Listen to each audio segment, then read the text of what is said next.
Terus gue berpikir, kan kata Tuhan itu maha besar. Kalau begitu kan berarti Tuhan kecil banget ya. Maksudnya gue jadi berpikir, gue bertanya gitu, kenapa gitu. Dan gue gak pernah punya dapet jawaban yang jelas gitu, yang pas gitu. Bahwa di mana letak keadilan Allah? Kalau ada orang beriman berbuat maksiat saat di dunia, kok bisa masuk surga saat di akhirat? Di mana keadilan Allah? Halo? Pernah dengar pertanyaan ini? Itu pertanyaan itu kalau muncul sekarang itu sebetulnya pertanyaan yang telat. 15 abad yang lalu sudah ada pertanyaan serupa. pada saat itu hal yang paling juga membuat gue bertanya adalah ada waktu itu guru agama gue yang selalu mention bahwa orang yang di luar agama yang ini akan masuk neraka.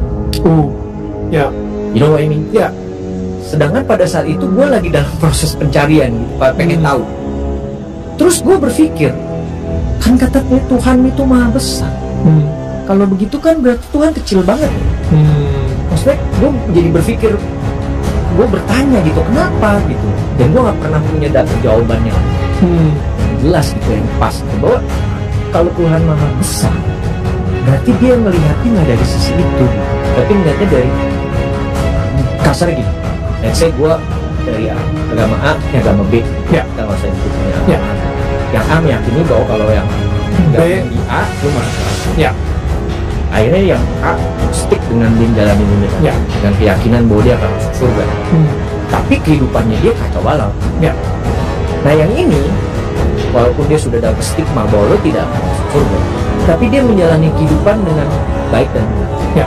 Dia berbuat sesuatu demi kebaikan orang lain, ya, dia jalani hidup dengan baik. Masa Tuhan terus bilang, lo masuk, kasarnya gitu ya, kalau misalnya di pikiran gue gitu, lo masuk neraka karena lo nggak. Buat gue tuh sebuah pertanyaan yang bikin gue terus berjalan. Tapi Di mana letak keadilan Allah? Kalau ada orang beriman berbuat maksiat saat di dunia, kok bisa masuk surga saat di akhirat? Sementara ada orang tidak beriman, amal baiknya kelihatan banyak di dunia. Bantu orang, gak pernah mabuk, gak pernah bunuh orang, gak pernah macam-macam, suka bantu, suka nyumbang, suka macam-macam. Tapi dia gak beriman, kok bisa masuk neraka? Di mana keadilan Allah? Halo? Pernah dengar pertanyaan ini? Itu pertanyaan itu kalau muncul sekarang itu sebetulnya pertanyaan yang telat. 15 abad yang lalu sudah ada pertanyaan serupa. Nah, siapa yang bertanya itu? Sayyidah Aisyah Ummul Mukminin radhiyallahu taala anha bertanya kepada Nabi, ya Rasulullah, itu si fulan belum beriman tapi amal baiknya kelihatan banyak banget, suka bantu, suka nyumbang, suka ini, suka itu, nanti di akhirat masuk surga enggak? Anda tahu, begitu pertanyaan itu muncul, yang turun langsung surah dengan namanya Al-Furqan, ayat yang ke-23. Tuh. Ya, kalau Anda nggak belajar nih isi-isi di Quran, kadang-kadang tuh logika semacam ini, kalau iman kita lemah itu bisa langsung jatuh seketika. Dan ketika jatuh pada titik nol, itu mudah diarahkan kemanapun. Hati-hati. Wa qadimna idza ma 'amilu min 'amalin faja'alnahu haba'an manthura. Quran surah ke-25 ayat 23. Hambaku, aku ciptakan kau itu untuk banyak ibadah, jangan banyak mainnya. Wa ma khalaqtul jinna wal insa illa liya'budun. Wa qasamtu laka rizqaka fala tat'am. Dan kamu mesti yakin aku telah tentukan kadar rezekimu, jangan terlalu lelah. Kerja ini hanya untuk mengumpulkan. Aku udah bagi, kamu berikhtiar, kamu dapat. Kamu mendekat kepada saya untuk ibadah, saya berikan keberkahan dan luaskan rezekimu. Kamu tinggalkan saya untuk mencari dunia, maka saya akan buat kamu sibuk dalam urusan dunia. Kamu merangkak mencari dunia, sibuk, malam mikirin dunia, sore mikirin dunia, siang mikirin dunia. Dan kata Allah, saya pastikan kamu pun tidak akan meraih lebih daripada apa yang telah aku tetapkan untukmu. Di bawah secapek Anda pun dapatnya cuma segitu juga. Jangan terlalu banyak mainnya. Nah, jadi kalau kita ingin bicara surga dengan neraka, fokus baik-baik, maka tempat yang dibicarakan bumi atau akhirat? Saya ulang. Di bumi ada surga tidak? Tidak. Ada neraka tidak? Tidak. Nah, di mana ada surga? Di akhirat. Kan pertanyaan tadi, kenapa dia tidak masuk surga, yang lain masuk surga? Berarti Anda sedang bicara hukum akhirat, bukan sedang bicara hukum dunia. Jelas? Nah, dalam kaidah mengatakan, di setiap tempat yang berbeda pasti memiliki hukum yang tidak sama. Jangankan masalah akhirat, di bumi saja kalau tempatnya beda, hukumnya tidak sama. Toilet Lebak Bulus akan beda dengan toilet Kampung Rambutan. Di sini bayar 1.000, sana 2.000.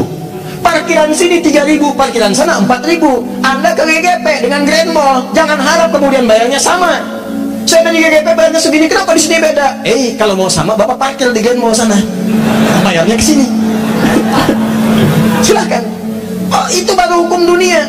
Maka apalagi ketika Anda akan bawa ke hukum akhirat. Kalau Anda ingin pindah ke tempat yang lebih hebat lagi, tempat yang lebih bagus lagi, maka jangan samakan dengan hukum yang pernah Anda dapati saat berada di bumi. Makanya jangankan hukumnya, benda-benda bumi pun gak akan dibawa ke akhirat. Makanya ketika seseorang kemudian wafat itu artinya meninggalkan bumi, meninggalkan dunia. Maka disebutlah kemudian telah meninggal dunia. Kenapa kalimatnya meninggal dunia? Orang sudah paham kok, wafat juga cukup wafat. Kenapa kalimat meninggal dunia dimunculkan? Maksudnya semua hukum-hukum dunia, bekal-bekal dunia akan ditinggalkan ketika dia meninggalkan tempat ini.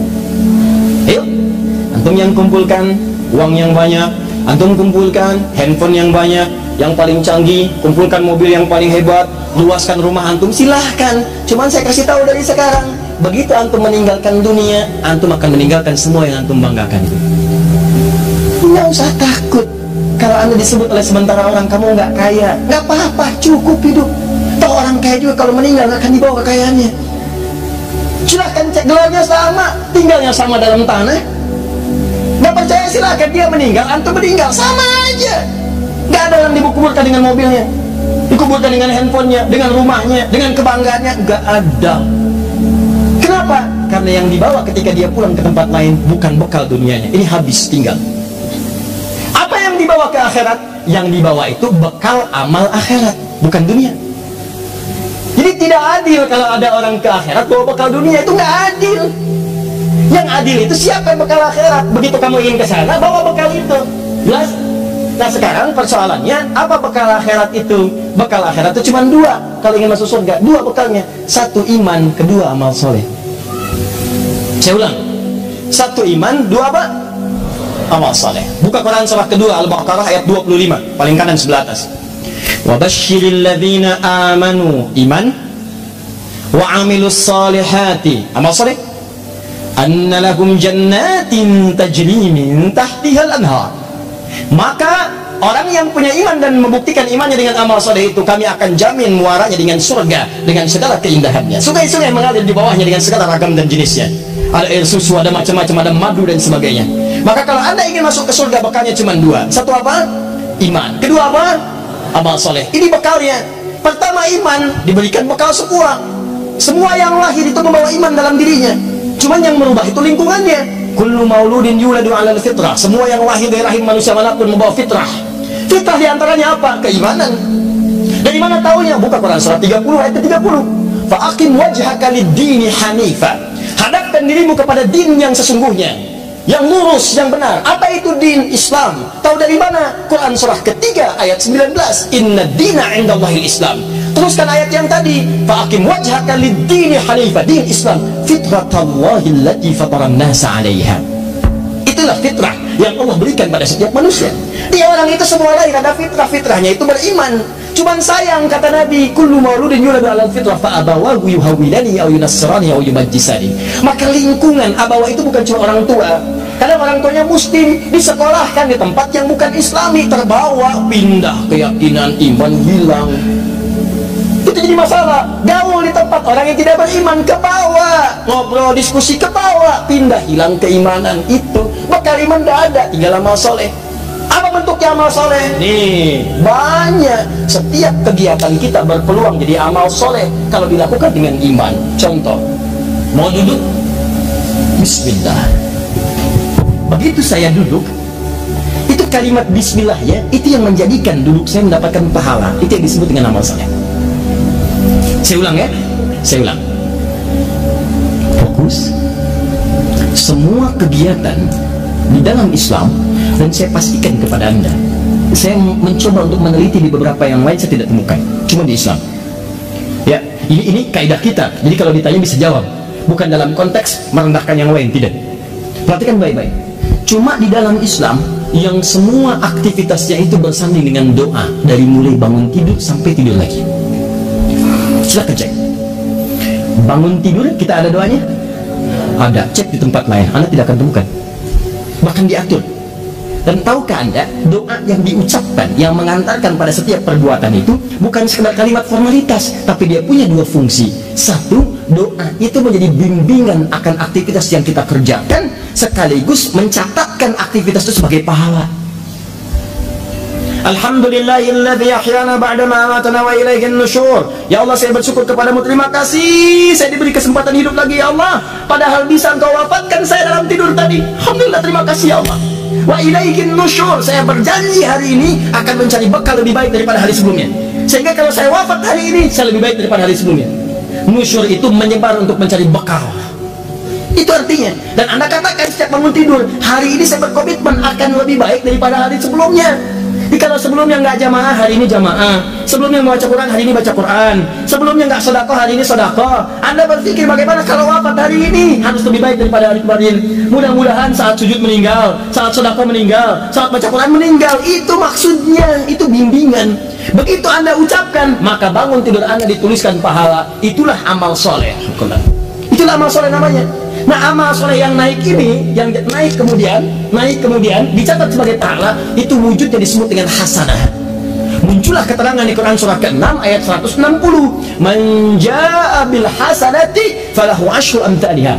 Setiap mengerjakan satu kebaikan diniatkan karena Allah, doanya muncul, maka ditulis 10 10 10. Bangun tidur, alhamdulillah ahyana ba'da ma amatana wa ilaihin nusyur. Amal soleh 10 hasanah kebaikan, naik ke atas. Itulah bekal akhiratnya, bukan dunia. Mau makan, ada doanya. Mau minum, ada doanya. Ke toilet, urusan toilet aja ada doanya. Silakan. Masuk keluar bersin, ada doanya. Silakan. Di mana orang bersin ada doanya kecuali dalam Islam? Orang yang bersin ada doanya. Apa doanya saat bersin? Alhamdulillahirabbil alamin. Masya Allah. Kita jawab apa? Yarhamukallah. Dijawab lagi, Masya Allah, kecuali dalam sholat. Jadi kalau ketika imamnya Allahu Akbar, Bismillahirrahmanirrahim, ada yang bersin, Alhamdulillahirabbil alamin, itu bukan jawaban, dan makmum harus jawab yarhamukallah. Ini nggak bisa. Tidak. Ada semua. Masuk masjid ada doanya, keluar masjid ada doanya. Tahukah Anda ketika Anda mengucapkan doa itu sesungguhnya adalah ladang-ladang amal yang kita kumpulkan, pundi-pundi pahala yang kita harapkan. Nah, kalau Anda nggak hafal doanya, gampang, kata Nabi. Lihat, kullu amrin dhi balin la yubda'u fihi bismillahirrahmanirrahim fa huwa abtar. Diriwayatkan akta. Setiap perbuatan baik, yang baik-baik, ingat, yang baik-baik. Kalau tidak baik, tidak berlaku. Setiap perbuatan baik yang diawali dengan bismillahirrahmanirrahim. Paling singkat bismillah. Anda nggak hafal doanya, ucapkan bismillahirrahmanirrahim. Anda mau minum, bismillahirrahmanirrahim. Apa ingin singkat? Bismillah. Makan, bismillah. Baca kitab, bismillah. Masya Allah, alhamdulillah. Tulis SMS, bismillah, assalamualaikum. Terima telepon, bismillah, assalamualaikum. Bismillah, bismillah. Itu begitu dikerjakan, kumpul pahala. Cuma yang baik-baik aja, yang nggak baik nggak bisa. Korupsi pakai bismillah, nggak bisa. Nah, itulah yang disebut amal soleh, wujudnya hasanah. Makanya saat kita hidup di dunia, kita berharap semua aktivitas jadi hasanah, supaya ke akhirat itu melihat hasanah lagi. Maka Anda berdoa mengumpulkan hasanah dunia dan akhirat. Hasanah dunia, hasanah akhirat. Apa itu hasanah? Semua kegiatan jadi pahala. Pahala itu bekal untuk pulang. Apa dasarnya? Iman. Nah, yang jadi persoalan, yang tadi itu yang pengen ke surga, dia berhasil dengan aspek yang lain, buat baik.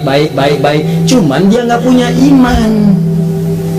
Iman itu yang menjadikan amal jadi soleh. Kalau nggak ada iman, amalnya tidak disebut soleh. Amal aja. Amal itu dibagi 3. 1 amal soleh, 2 amal salah, 3 amal aja. Apa itu? Amal adi namanya, adi aja, amal rutinitas. Baik dipandang baik oleh semua orang baik. Kalau soleh itu amalan yang dipandang baik oleh Allah, itu soleh. Makanya istilah soleh itu istilah dalam Islam, istilah dalam Quran. Ada di Quran surah ke-7 ayat 189. Lain ataitana sholiha lanakunanna minasyakirin. Takwa istilah Quran, iman istilah Quran. Jika ditemukan dalam hal-hal yang lain, itu istilah Quran itu. Istilah Quran. Di ketika Anda mengatakan teman-teman, amal soleh, amal yang diridhoi oleh Allah. Kapan amal diridhoi oleh Allah? Ketika ada iman dalam mengerjakannya. Anda pun sholat kalau nggak pakai iman, kelihatannya ibadah, tapi Allah nggak ridho, nggak jadi amal soleh. Bahkan disebut celaka. Fawailul lil musallin, celaka orang sholat.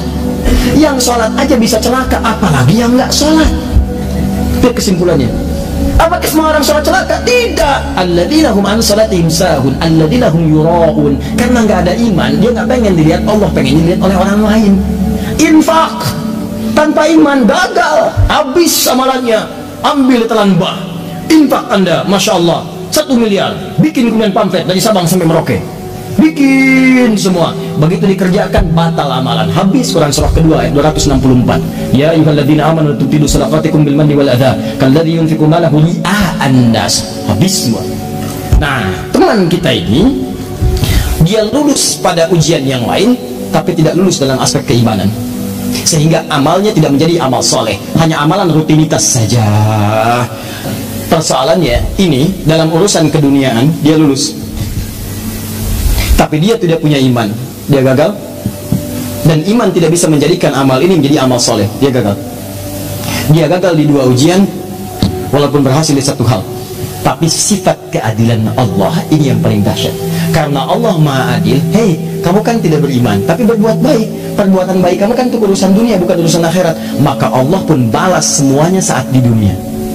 Karena dia mengerjakan itu dalam konteks dunia, bukan dalam konteks akhirat. Kalau tidak ada iman, maka Allah berikan balasannya langsung di dunia dan dipercepat balasannya. Saking adilnya Allah.